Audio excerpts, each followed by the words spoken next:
ഒരാഴ്ച അഗ്നിയുടെ നാട്ടിൽ താമസിച്ചു. അവിടെ മുഴുവൻ കറങ്ങിയ ശേഷം എല്ലാവരും അവിടെ നിന്ന് മടങ്ങി. അന്നത്തെ ആ ദിവസത്തിന് ശേഷം അഗ്നിയും ശ്രീയും തമ്മിൽ ഒരുമിച്ചൊരു തീരുമാനം എടുത്തിരുന്നു. ലക്ഷ്യങ്ങൾ പാതി വഴിയിൽ ഉപേക്ഷിച്ചതുപോലെ അനുഭൂതിയുടെ പിറകെ പോവില്ലെന്ന്. അങ്ങനെ സംഭവിച്ചാൽ ചിലപ്പോൾ അവൾ പോലും തനിക്ക് നഷ്ടപ്പെട്ടേക്കാം എന്നവന് നന്നായിട്ട് അറിയാമായിരുന്നു. തങ്ങൾക്കിടെ സംഭവിച്ചത് ഒരു തെറ്റായി ഇരുവർക്കും തോന്നിയിട്ടില്ല. കാരണം ഇരുവരും ഭാര്യ ഭർത്താക്കന്മാരാണ്. പക്ഷെ അതെല്ലാവരും അംഗീകരിക്കണമെങ്കിൽ ഇനി കാത്തിരുന്നേ പറ്റൂ. അതിനാൽ പിന്നീട് അവർ പഴയതുപോലെ ഹൃദയം കൊണ്ട് പ്രണയിച്ചു തുടങ്ങി. ഹൃദയവും തമ്മിൽ ഒരു നോട്ടമായും പുഞ്ചിരിയായും തലോടലായും കരുതലായും പ്രണയം കൈമാറി.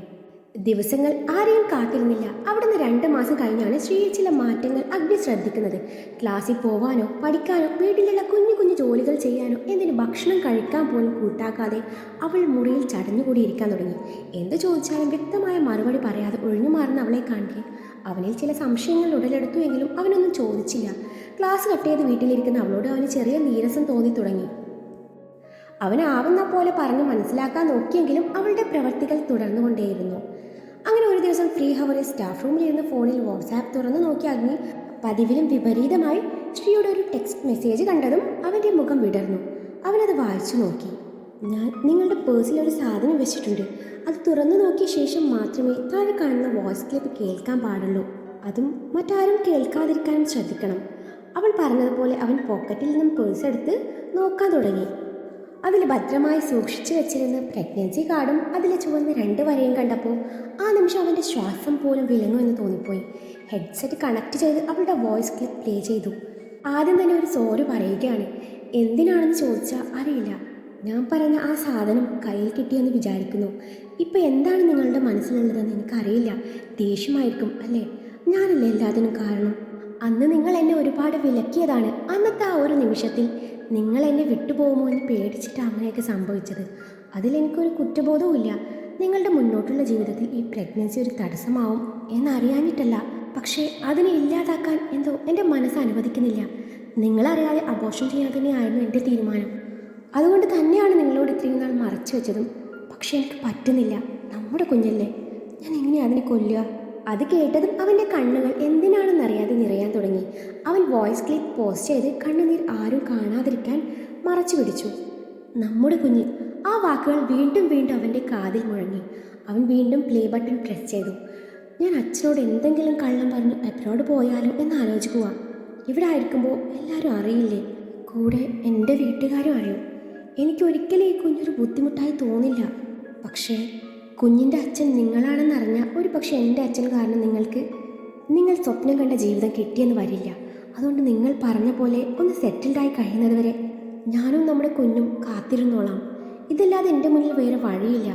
ഈ കുഞ്ഞിനെ വേണ്ട എന്ന് മാത്രം പറയരുത്. എനിക്കതിന് പറ്റില്ല. ഒരു പക്ഷേ നിങ്ങൾ പറയാം ഇതൊക്കെ എൻ്റെ പക്വതക്കുറവ് കൊണ്ട് തോന്നുന്നതാണെന്ന്, കുഞ്ഞൊക്കെ ഇനിയും ആവാമെന്ന്.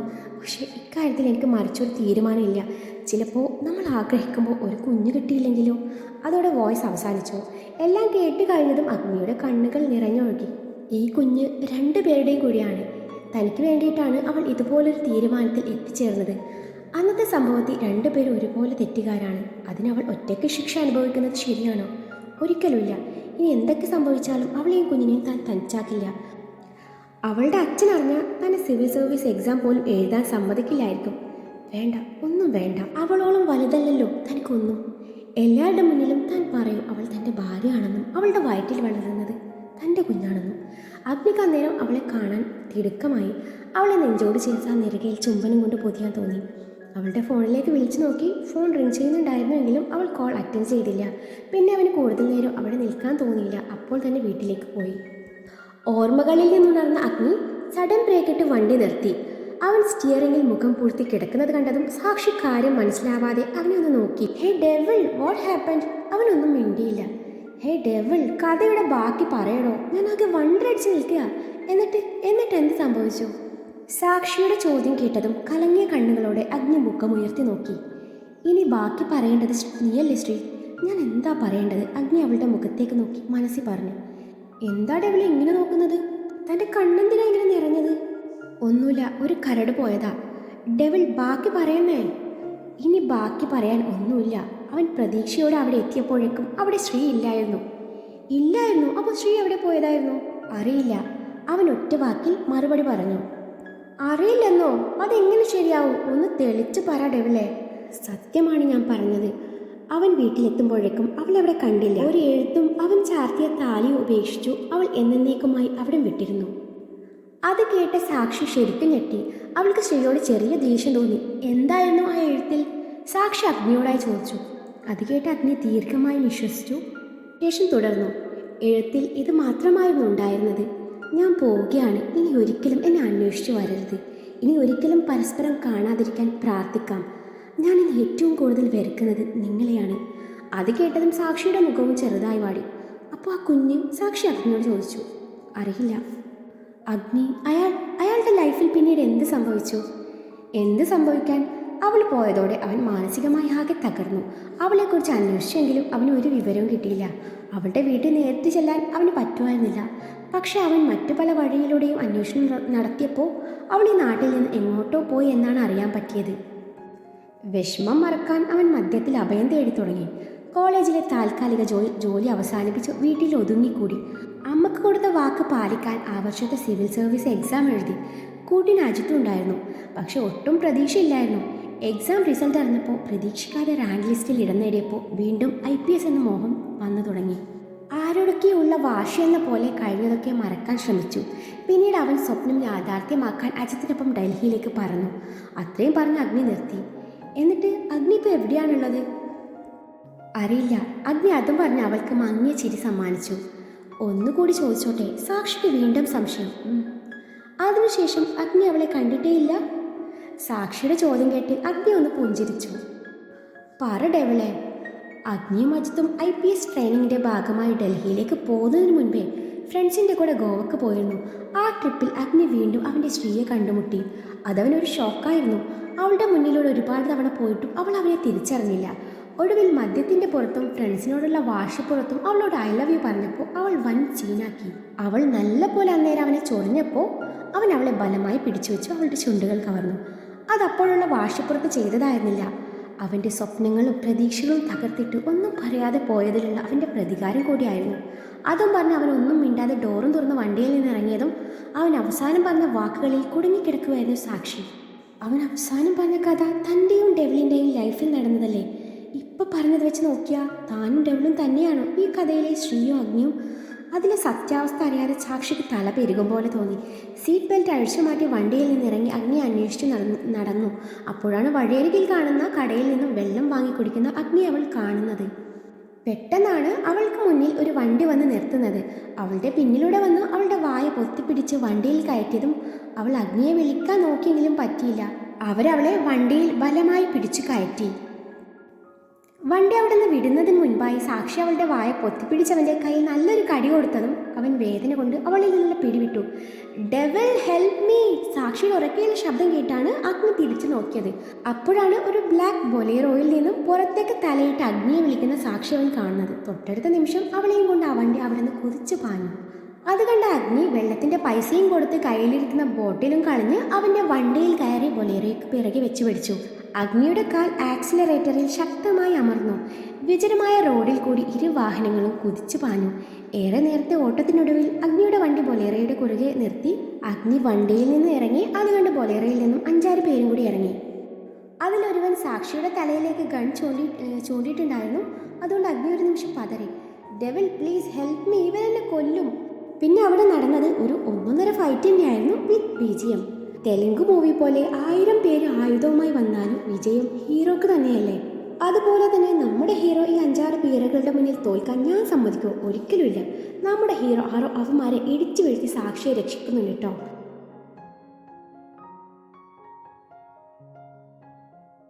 വില്ലന്മാരെ ഇടിച്ചു വീഴ്ത്തി സാക്ഷിയുടെ മുന്നിൽ ഷൈൻ ചെയ്യാൻ വേണ്ടി സൺഗ്ലാസും വെച്ച് സ്ലോ മോഷനിൽ നടക്കാൻ ഒരുങ്ങിയ അഗ്നിക്ക് മുന്നിലേക്ക് പെട്ടെന്നാണ് 4-5 വണ്ടികളിലായി വില്ലന്മാരുടെ ചാകര തന്നെ വരുന്നത്.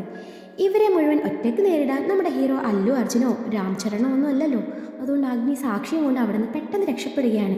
ഒന്നും തോന്നല്ലേ, ഇത് KGF-ഓ ബാഹുബലിയോ ഒന്നും അല്ലല്ലോ നെഞ്ചു വിരിച്ചു നിന്ന് വില്ലന്മാരെ നേരിടാൻ. അഗ്നിയുടെ പിന്നാലെ തന്നെ വില്ലന്മാരും വരുന്നുണ്ടെങ്കിലും അഗ്നി അതിവിദഗ്ധമായി അവരെ വഴിതിരിച്ചു വിടുകയാണ്. അഗ്നിയുടെ വണ്ടി ഏതോ കാട്ടുവഴിയിലൂടെ സഞ്ചരിക്കുകയാണ്. വണ്ടി ദിശ മാറി ഒരുപാട് ദൂരം സഞ്ചരിച്ചതും വണ്ടിയുടെ പെട്രോൾ കഴിഞ്ഞിരുന്നു. കാട്ടിലാണെങ്കിൽ എവിടെയാ പെട്രോൾ പമ്പ്? അങ്ങനെ വണ്ടി ഒരു ഭാഗത്ത് ഒതുക്കി വെച്ച് ലോക്ക് ചെയ്ത് ഏതെങ്കിലും വണ്ടി കിട്ടുമോ എന്നറിയാൻ അവളെ ഇങ്ങോട്ട് നടക്കുകയാണ്. അങ്ങനെ നടന്ന് നടന്ന് നേരം ഇരുട്ടി തുടങ്ങി. അവസാനം സഹികെട്ട സാക്ഷി അഗ്നിയെ തുറച്ചു നോക്കി. ഇത് കുറേ നേരമായാലും നടക്കാൻ തുടങ്ങിയിട്ട്. ഇനി എനിക്ക് ഒരടി നടക്കാൻ വയ്യ, ഞാനിവിടെ ഇരിക്കാൻ പോവുക എന്ന് പറഞ്ഞ് സാക്ഷി അവിടെ കണ്ട മരച്ചോട്ടിൽ ഇരിക്കുകയാണ്. അത് കണ്ട അഗ്നി ഫോണിൽ റേഞ്ച് പിടിച്ച് അങ്ങോട്ടും ഇങ്ങോട്ടും നടക്കുന്നുണ്ട്. അങ്ങനെ റേഞ്ച് പിടിക്കാൻ വേണ്ടി അവൻ കുറച്ച് മാറി നിന്ന് സാക്ഷി വരുന്നില്ല എന്ന് ഉറപ്പ് വരുത്തി അജിത്തിന് കോൾ ചെയ്തു. ഹലോ അഗ്നി, നീ ഇത് എവിടെയാ?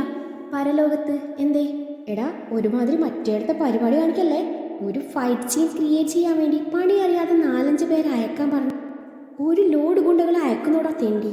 അവന്മാര് എൻ്റെ ദേഹത്ത് കൈവെക്കാൻ പാടില്ല എന്ന് ഞാൻ നിന്നോട് പ്രത്യേകം പറഞ്ഞതല്ലേ? നീ അവരോട് പറഞ്ഞില്ലേ? അത് 4-5 അടി ഇങ്ങോട്ടും കിട്ടി. അതൊക്കെ പോട്ടെ, അവൾ അവരുടെ വണ്ടിയിൽ കയറ്റി കൊണ്ടുപോകുന്നത് നമ്മുടെ സ്ക്രിപ്റ്റിൽ ഉണ്ടായിരുന്നില്ല. എന്നിട്ട് അവളെ വണ്ടിയിൽ കയറ്റി തട്ടിക്കൊണ്ടുപോകാൻ ശ്രമം. അവന്മാരുടെ പിറകെ 1/2 മണിക്കൂറാണ് ഞാൻ ഓടിയത്. എന്നിട്ട് അവരെ ഇടിച്ചു വീഴ്ത്തി അവളെയും കൊണ്ട് പോവാൻ നേരം 4-5 വണ്ടിയിൽ നിന്ന് കുറേ മല്ലന്മാർ. നിർത്ത്, നീ എന്തൊക്കെയാ പറയുന്നതെന്ന് എനിക്ക് മനസ്സിലാവില്ല. നീ പറഞ്ഞ പോലെ ആ സ്പോട്ടിൽ 4-5 പിള്ളേരെ ഞാൻ ഇറക്കി. നിന്നെയും കാത്തേ അവരിപ്പോഴും അവിടെ തന്നെയുണ്ട്. ബെസ്റ്റ്. എടാ, അപ്പോൾ ആ ടീംസ് അതാരാ? അപ്പോൾ അവന്മാർ ഒറിജിനൽ ഗുണ്ടകളായിരുന്നു അല്ലേ? ആയിരിക്കാം. കെട്ടിയോൾ ശത്രുക്കളെ സമ്പാദിക്കാൻ മിടുക്കിയാണല്ലോ. ലോകത്തിൻ്റെ നാനാഭാഗത്തും കാണും അവൾക്ക് ശത്രുക്കൾ. അതുകൊണ്ട് നീ കരുതിയിരുന്നോ? അല്ല, നിങ്ങളിപ്പോൾ എവിടെയാ? അവരിൽ നിന്ന് രക്ഷപ്പെട്ടു. ഇപ്പോൾ ആ വണ്ടിയുടെ പെട്രോൾ കഴിഞ്ഞെന്ന് കള്ളം പറഞ്ഞ് അന്നത്തെ ആ കാട്ടിലെത്തി നിൽക്കുകയാണ്. ഇന്നിനി മൂപ്പൻ്റെ അടുത്തെന്ന് തോന്നില്ല. നാളെ നേരം വെളുക്കട്ടെ. നീ അവളോട് വല്ലതും പറഞ്ഞോ? എല്ലാം ഒരു കഥ പോലെ വള്ളിപ്പുള്ളി വിടാതെ പറഞ്ഞു. അവസാനം എന്നോട് ഇങ്ങോട്ട് ചോദിക്കുക, ശ്രീയെ അതിനുശേഷം അഗ്നി കണ്ടിട്ടില്ലേ എന്ന്. ഇത്രയും നേരം വായിലെ വെള്ളം പറ്റിച്ച ഞാൻ ആരായി? അത്രയൊക്കെ പറഞ്ഞിട്ടും അവൾക്കൊന്നുപോലും ഓർക്കാൻ പറ്റുന്നില്ലടാ. എൻ്റെ കുഞ്ഞ്, ഞാൻ അതറിയാതെ എനിക്ക് പറ്റില്ലടാ. അതിനു വേണ്ടിയാണ് ഞാനിതൊക്കെയും. ഇത്രയും നേരം ചിരിച്ചുകൊണ്ട് സംസാരിച്ച അഗ്നിയുടെ സ്വരം ചെറുതായി ഇടറി തുടങ്ങി. അപ്പോൾ നിനക്ക് നിന്റെ ശ്രീയെ വേണ്ടേ? അവളെൻ്റെ മുഖം പോലും ഓർക്കുന്നില്ല. അവളുടെ മുന്നിൽ ഞാനിപ്പോൾ ഡെവിളാണ്. അവളെ ബലമായി പിടിച്ച് ചുംബിച്ച ഡെവിൾ. ആ ഒരു ഇൻസിഡൻറ്റിന് ശേഷം അവനെനിക്കിട്ട പേരാണ് ഈ ഡെവിൾ. ഇനി ഓർമ്മ വന്നാലും അവളെ എനിക്ക് കിട്ടില്ലടാ. ഒരിക്കലും എനിക്ക് അവളെ തരില്ല. ഈ അഗ്നി, നീ ഇങ്ങനെ തളരാതെ. അന്ന് നിങ്ങൾ സഞ്ചരിച്ച വഴിയിൽ കൂടിയൊക്കെയും ഒന്നുകൂടി പോയി നോക്ക്. ചിലപ്പോൾ അവൾക്ക് എന്തെങ്കിലും ഓർമ്മ വരാതിരിക്കില്ല.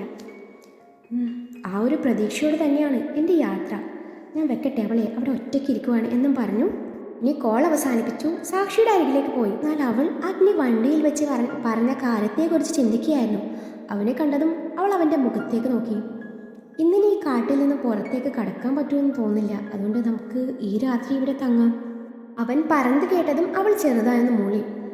ഡെവിൾ, നേരത്തെ വണ്ടിയിൽ നിന്നും ഒരു കാര്യം പറഞ്ഞിരുന്നില്ലേ? അത് ഞാനും ഡെവിളും തമ്മിൽ നടന്ന ഇൻസിഡൻ്റ് അല്ലേ? അതെങ്ങനെ ഈ കഥയിൽ വരും? അത് കേട്ടതും അഗ്നി എന്ത് പറയണം എന്നറിയാതെ കുഴങ്ങുന്നത് സാക്ഷി ശ്രദ്ധിച്ചിരുന്നു. തൊട്ടടുത്ത നിമിഷം പൊട്ടിച്ചിരിക്കുന്ന അഗ്നിയെ കണ്ടു സാക്ഷി സംശയത്തോടെ നോക്കി. എന്താണോ ഡെവിളെ താൻ ഇങ്ങനെ ചിരിക്കുന്നത്? അല്ല, സാക്ഷി മാഡം ഇത്രയ്ക്കും മണ്ടിയാണെന്നേ അറിഞ്ഞില്ല. മണ്ടി തൻ്റെ കെട്ടിയോൾ. അല്ലെങ്കിലേ ഞാനൊരു കള്ളം പറഞ്ഞപ്പോൾ ഇത്രയും വേഗം വിശ്വസിക്കുമോ? അല്ലെങ്കിലും ആ കഥയിലെ ശ്രീയുടെ ഒരു ക്വാളിറ്റിയും ഇയാൾക്കില്ല. അതിലെ ശ്രീ ഇത്തിരി കുറുമ്പുണ്ടെന്നേ ഉള്ളൂ. പക്ഷേ ആളൊരു പാവാണ്. സ്നേഹിക്കാൻ മാത്രമേ അറിയുള്ളൂ. ഓ ഓ ഓ ഓ എന്നിട്ടാണല്ലോ ഒരു വാക്ക് പോലും പറയാതെ മുങ്ങിയത്. അത് നല്ല ക്വാളിറ്റി ആണല്ലോ അല്ലേ? അങ്ങനെ തന്നെയാണ് അഗ്നിയും ആദ്യം കരുതിയത്. പിന്നെ ട്രെയിനിങ് ഒക്കെയും കഴിഞ്ഞു ഒരു IPS ഓഫീസറായി തിരികെ വന്നപ്പോഴാണ് അവൻ ആ സത്യം മനസ്സിലാക്കുന്നത്. ശ്രീയുടെ കൈയക്ഷരവും ആ ലെറ്ററിലെ കൈയക്ഷരവും രണ്ടും രണ്ടായിരുന്നു. അപ്പോൾ അത് അവൾ എഴുതിയതില്ല എന്നാണോ ഇയാൾ പറയുന്നത്? അപ്പോൾ പിന്നെ ആരാ അത് എഴുതിയേ? അറിയില്ല. അന്ന് അവിടെ എന്തൊക്കെയോ സംഭവിച്ചിട്ടുണ്ട്. താഴാണെങ്കിൽ അന്ന് ആൻറ്റിയും അങ്കിളും അവിടെ ഇല്ലായിരുന്നു. അതുകൊണ്ട് എന്താ നടന്നതെന്ന് ഒരറിവുമില്ല. ശരി, എന്നാൽ അവൾക്ക് അഗ്നിയോട് ശരിക്കും ഇഷ്ടമുണ്ടായിരുന്നേ. അതിനുശേഷം അവൾ ഒരിക്കലെങ്കിലും അവനെ കോണ്ടാക്ട് ചെയ്യുമായിരുന്നില്ലേ? അതാണ് ഞാൻ പറഞ്ഞത്, അവൾ പുള്ളിയെ തേച്ചെന്ന്. അത് കേട്ട് അഗ്നി ഒന്ന് പുഞ്ചിരിച്ചു. അതിനവൾക്ക് ഓർമ്മ ഉണ്ടായിട്ട് വേണ്ടേ? എന്താ പറഞ്ഞത്? അഗ്നി പറഞ്ഞത് വിശ്വസിക്കാനാവാതെ സാക്ഷിയുടെ സ്വരം അന്നേരം ചെറുതായി ഉയർന്നു. യെസ്, അവൾക്കിപ്പോൾ ആ ഒരു ടൈം പീരീഡിലെ ഓർമ്മകൾ മുഴുവനായും നഷ്ടപ്പെട്ടിരിക്കുന്നു. ഒരു തരം ഭാഗികമായ മെമ്മറി ലോസ്. അതും പറഞ്ഞ് അഗ്നി നടക്കാൻ തുടങ്ങി. ഹേ ഡെവിൾ, എങ്ങോട്ടായി പോണത്? കുറച്ച് നടക്കാം. ചിലപ്പോൾ വല്ല കാട്ടരുവിയും കണ്ടാലോ? എനിക്ക് നടക്കാൻ പറ്റില്ല. എങ്കിൽ അവിടെ തന്നെ നിന്നോ. കുറച്ച് കഴിയുമ്പോഴേ കൂട്ടിന് വല്ല കാട്ടുമൃഗങ്ങളും വന്നോളൂ. ഇനി പറഞ്ഞത് കേട്ടതും സാക്ഷി പേടിച്ച് അവിടെ നിന്ന് എഴുന്നേറ്റ് അവന് പിന്നാലെ പാഞ്ഞു. ഡെവിൾ, അവനൊന്ന് മൂളി. എന്നെ എടുക്കുമോ? CMനോട് പറഞ്ഞാൽ അതിനും ആളെ വെക്കുമായിരുന്നല്ലോ. അതിന് തന്നെയല്ലേ താൻ എൻ്റെ ബോഡി ഗാർഡാണ്, ആ ഓർമ്മ വേണം. പിന്നെ എനിക്കതല്ലേ പണി. പ്ലീസ് ഡെവിൾ എന്നും പറഞ്ഞ് അവൾ അവൻ്റെ കയ്യിൽ പിടിച്ചതും അവനവളെ ഒന്ന് നോക്കി. ഇങ്ങനെ നോക്കാതെ ഒന്ന് എടുക്ക മനുഷ്യ. അത് കേട്ടതും തൻ്റെ മുന്നിൽ നിൽക്കുന്നത് ആ പഴയ ശ്രീയാണെന്ന് അവന് തോന്നിപ്പോയി. അത് കണ്ട അഗ്നി ചുണ്ടിലൊളിപ്പിച്ച ചിരിയാലെ അവളെ കൈകളിൽ കോരിയെടുത്തു നടക്കാൻ തുടങ്ങി. അവളുടെ മുഖത്ത് നോക്കാതിരിക്കാൻ അവൻ പ്രത്യേകം ശ്രദ്ധിച്ചു. കാരണം ആ മുഖത്ത് നോക്കിയാൽ തൻ്റെ ഉള്ളിലെ പ്രണയം അറിയാതെ പുറത്ത് ചാടിപ്പോവും എന്നവൻ അറിയാമായിരുന്നു. നീ ഇപ്പോ മുൻപത്തെ പോലൊന്നുമല്ല, നിനക്കിപ്പോൾ ഒടുക്കത്തെ വെയിറ്റാണ് കേട്ടോ. അഗ്നിയുടെ വായിൽ നിന്നും അറിയാതെ പുറത്ത് ചാടിയതാണ് ആ വാക്കുകൾ. മനസ്സിലായില്ലല്ലോ ഡെവിളെ. സാക്ഷി അവൻ പറഞ്ഞത് മനസ്സിലാവാതെ അവൻ്റെ മുഖത്തേക്ക് നോക്കി. അത് പിന്നെ ഇതിനു മുൻപ് ഞാൻ 2 തവണ ഇയാളെ എടുത്തിട്ടുണ്ടല്ലോ. ഒന്ന് വെള്ളമടിച്ച് ഫിറ്റായപ്പോൾ, ഒന്ന് ആ മാളിൽ വെച്ച് ഗുണ്ടകൾ ഓടിച്ചപ്പോൾ. അന്ന് ഇയാൾക്ക് ഇത്രയും വെയിറ്റ് ഇല്ലായിരുന്നു. അതാ അവൻ എങ്ങനെയോ പറഞ്ഞൊപ്പിച്ചു. ഒന്ന് അമർത്തി മൂളിയ ശേഷം അവൾ ചിന്തിക്കാൻ തുടങ്ങി. ഡെവിളിന് കള്ളം പറയാൻ തീരെ അറിയില്ല. ആ മുഖത്തെ പതർച്ച എനിക്ക് കാണാൻ കഴിയും. എന്നിൽ നിന്നും എന്തൊക്കെയോ മറച്ചു വെക്കുന്നുണ്ട്. എനിക്കറിയാം ഈ കാട്ടിലൂടെയുള്ള യാത്ര അതുപോലും ഡെവിളിൻ്റെ പ്ലാൻ ആണെന്ന്. അത് മാത്രം എന്തിനാണെന്ന് എനിക്കറിയില്ല. പക്ഷേ ഒന്ന് മാത്രം അറിയാം, തമാശയ്ക്ക് വേണ്ടി തുടങ്ങിയ ഈ പ്രണയ നാടകത്തിൽ ഞാൻ തോറ്റുപോയി. എനിക്കിപ്പോൾ ശരിക്കും ഡെവിളിനോട് പ്രണയം തോന്നുന്നുണ്ട്. അതും മനസ്സിൽ പറഞ്ഞു അവൻ്റെ മുഖത്തേക്ക് നോക്കി ചെറുചെറിയാലെ അവൻ്റെ കഴുത്തിലൂടെ കൈയിട്ടു മുറുകെ പിടിച്ചു. അവൻ്റെ ഷർട്ടിൻ്റെ വിടവിലൂടെ കാണുന്ന നെഞ്ചിൽ പതിയെ അധരങ്ങൾ പതിപ്പിച്ചതും അവളുടെ അധരങ്ങളുടെ ചെറുചൂടേറ്റ് അവൻ്റെ ഹൃദയം പുളക കൊണ്ടു. അവൻ്റെ ഹൃദയതാളം പൊടുന്നനെ ഉയർന്നു. അവൾക്കത് വളരെ വ്യക്തമായി കേൾക്കാൻ പറ്റുന്നുണ്ടായിരുന്നു. ഡെവിളെ, ഹൃദയം ശക്തിയായി മിടിക്കുന്നുണ്ടല്ലോ, എന്താ കാര്യം? അത് നിന്റെ വെയിറ്റ് താങ്ങാൻ പറ്റാതെ കിതക്കുന്നതാ. ഓ പിന്നെ എനിക്കറിയാം. എൻ്റെ ചുണ്ട് അവിടെ പതിഞ്ഞപ്പോഴാണ് അവിടെ ഡപ്പാങ്കൂത്ത് തുടങ്ങിയത്. അറിയാമെങ്കിൽ പിന്നെ എന്തിനാ ചോദിക്കുന്നത്? എന്നാലും സമ്മതിച്ചു തരരുത് കേട്ടോ എന്നും പറഞ്ഞ് അവൾ അവൻ്റെ നെഞ്ചിൽ മുഖം പൂഴ്ത്തിക്കിടന്നതും അവൻ്റെ ചൊടിയിൽ ഒരു പുഞ്ചിരി വിരിഞ്ഞു. അന്നത്തെ ആ കാട്ടരുവിക്ക് അരികിലെത്തിയ അഗ്നി അവളെ താഴെ ഇറക്കിയ ഒരു മരച്ചോട്ടിൽ അവൻ്റെ ഫോണും ഷൂസും വെച്ച് കൈയും മുഖമൊക്കെ കഴുകാനായി അരുവിയുടെ അരികിലേക്ക് നടക്കാനൊരുങ്ങി. അവളെയും വിളിച്ചു. ഇല്ല ഡെവിള് പൊക്കോളൂ, ഞാൻ വരുന്നില്ല, അവൾ മറുപടി പറഞ്ഞു. അവൾ വരുന്നില്ല എന്ന് പറഞ്ഞതും അവൻ നടന്നകന്നു. അവൻ പോയതും അവൾ പെട്ടെന്ന് അവൻ്റെ ഫോൺ കൈക്കലാക്കി. നേരത്തെ വണ്ടിയിലിരുന്നപ്പോൾ അവൻ്റെ ഫോണിൻ്റെ ലോക്ക് ശ്രദ്ധിച്ചിരുന്നു.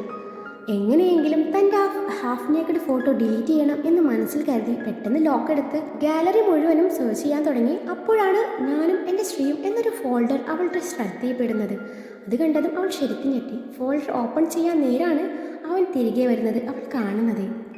ഫോൺ എടുത്തെടുത്ത് വെച്ച് അവൾ ഒന്നും അറിയാതെ പോലെ ഇരുന്നു. പക്ഷെ അപ്പോഴും അവളുടെ ഉള്ളിൽ ഒരുപാട് ഉത്തരം കിട്ടാത്ത ചോദ്യങ്ങൾ പൊട്ടിമുളച്ചിരുന്നു. അവന് സംശയം തോന്നാതിരിക്കാൻ പഴയതുപോലെ പെരുമാറാൻ തുടങ്ങി. അതെ, ഇവിടെ പാമ്പൊന്നും കാണില്ലല്ലോ. ഈ സെറ്റപ്പ് കണ്ടിട്ടേ ഇതന്ന് ശ്രീയെ പാമ്പടിച്ച പ്ലേസ് പോലെ തോന്നുന്നു. അതിവിടെ അല്ല, അതെ ആ അരുവിയുടെ അരികിലെ പാറയുടെ മുകളിൽ നിന്ന് അന്ന് പാമ്പടിച്ചത്. അതിങ്ങനെ ഡെവിളിന് കൃത്യമായിട്ടറിയാം. സാക്ഷി അതും പറഞ്ഞ് അവൻ്റെ മുഖത്തേക്ക് നോക്കി പുരികം പൊക്കി. കഥ പറഞ്ഞത് ഞാനാണെങ്കിലേ അതൊക്കെ എനിക്കറിയാം എന്ന് കൂട്ടിക്കോ എന്നും പറഞ്ഞ് ഫോൺ അവിടെ ഒരു വശത്ത് വെച്ച് അവൻ അവിടെ മലർന്നു കിടന്നതും അവൾ ഇരുന്ന് ചിന്തിക്കാൻ തുടങ്ങി. അതെ, വന്നൊന്ന് കിടക്കോ, എനിക്ക് നല്ല ക്ഷീണം. ലോങ് ഡ്രൈവ് ആയിരുന്നല്ലോ, അതിൻ്റെ കൂടെ അവന്മാരുടെ ഇടിയും പോരാനും നിന്റെ മുടിഞ്ഞ വെയിറ്റും. അയ്യടാ, ഞാൻ അത്രയൊന്നും വെയിറ്റൊന്നുമില്ല. അല്ല, ഞാൻ തമാശക്ക് എടുക്കാൻ പറഞ്ഞപ്പോൾ ഇയാൾ മാസി കാണിക്കാൻ വേണ്ടി എന്നെ എടുത്തതല്ലേ, സഹിച്ചോ എന്നും പറഞ്ഞ് അവൾ മുഖം തിരിഞ്ഞു കിടന്നു. ശേഷം വീണ്ടും എഴുന്നേറ്റ് പുറമേ ഇട്ടിട്ടുള്ള ജാക്കറ്റ് ഊരി മാറ്റി തറയിൽ പിരിച്ച് അതിൽ തലവെച്ച് കിടന്നു. സ്കിൻ ഫിറ്റും സ്ട്രാപ്പ് സ്ലീവോ ആയിട്ടുള്ള ബനിയൻ ടോപ്പായിരുന്നു അകത്തിട്ടിട്ടുണ്ടായിരുന്നത്. അതുകൊണ്ട് അഗ്നി ഉമിനീരിറക്കി. ദൈവമേ, ഇവളെൻ്റെ കൺട്രോൾ കളയുമെന്നാണ് തോന്നുന്നത് എന്നും മനസ്സ് പറഞ്ഞ് ഷർട്ടിന് മുകളിൽ ഇട്ടിരുന്ന അവൻ്റെ ജാക്കറ്റ് എടുത്ത് അവളുടെ മേലേക്ക് എറിഞ്ഞു. എടി, അതുകൊണ്ട് ദേഹം കവർ ചെയ്യാൻ നോക്കി, ഇല്ലെങ്കിലേ രാത്രി ഉറങ്ങിക്കഴിയുമ്പോൾ കാട്ടുമൃഗങ്ങൾ വന്ന് സീൻ പിടിക്കും. അതും പറഞ്ഞ് അവൻ മുഖം തിരിച്ചു കിടന്നു. താൻ ഉറങ്ങാതെ അവൻ ഉറങ്ങില്ല എന്ന് കരുതിയ സാക്ഷി ഉറക്കം നടിച്ചു കിടന്നു. കുറച്ചു നേരം കഴിഞ്ഞു അവളുടെ ഒരു അനക്കവും കേൾക്കാനിട്ട് അവൻ എഴുന്നേറ്റ് നോക്കിയതും അവൾ സുഖമായി ഉറങ്ങുന്നതാണ് അവൻ കാണുന്നത്. അവളുടെ മുടിയിഴകളിലൂടെ മൃദുവായി വിരലൊടിച്ച ശേഷം തൻ്റെ സ്ഥാനത്ത് വന്ന് കിടന്നു.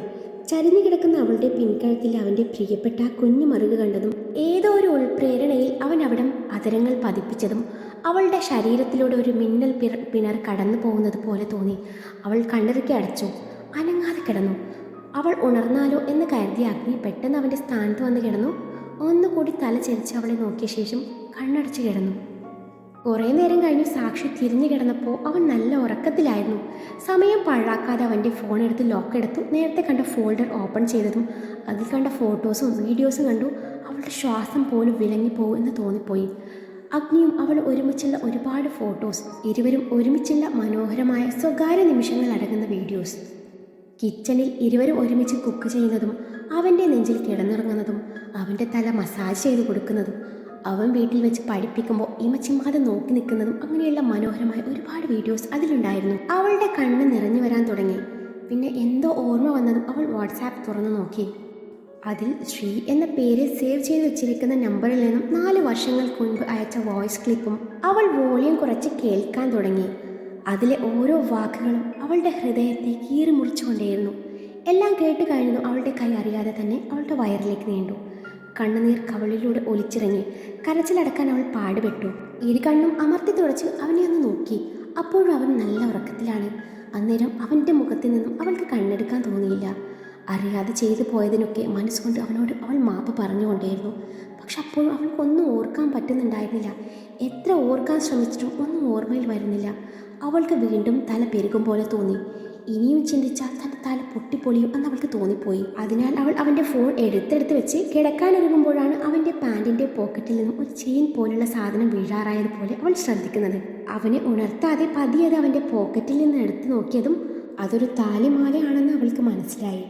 ഇതായിരിക്കോ ഡെവിൾ പറഞ്ഞ ആ കഥയിലെ താലി? ആയിരിക്കാം. ഇത് സാധാരണ താലിമാലല്ല. അപ്പോൾ ഡെവിൾ സ്വന്തം ലൈഫ് സ്റ്റോറിയാണ് എന്നോട് പറഞ്ഞത്. അപ്പോൾ എൻ്റെ ബോഡി ഗാർഡായി നിൽക്കുന്ന ഡെവിൾ ഇപ്പോൾ ആരാണ്? അവൾ സ്വയം ചോദിച്ചു. വെറും ബോഡി ഗാർഡല്ലേ? അവൾ വീണ്ടും അവൻ്റെ ഫോണെടുത്ത് ഗൂഗിളിൽ സെർച്ച് ചെയ്യാൻ തുടങ്ങി. അഗ്നിദേവ് IPS എന്ന് ടൈപ്പ് ചെയ്തു. നെറ്റ് സ്ലോ ആയിരുന്നു. കറങ്ങി അവസാന ഡിസ്പ്ലേയിൽ അഗ്നിദേവ് IPSൻ്റെ ഫോട്ടോയും ബയോഗ്രഫിയും അടങ്ങുന്ന ഒരുപാട് സെർച്ച് റിസൾട്ട് വന്നതും അവളുടെ കണ്ണ് മെഴിഞ്ഞു വന്നു.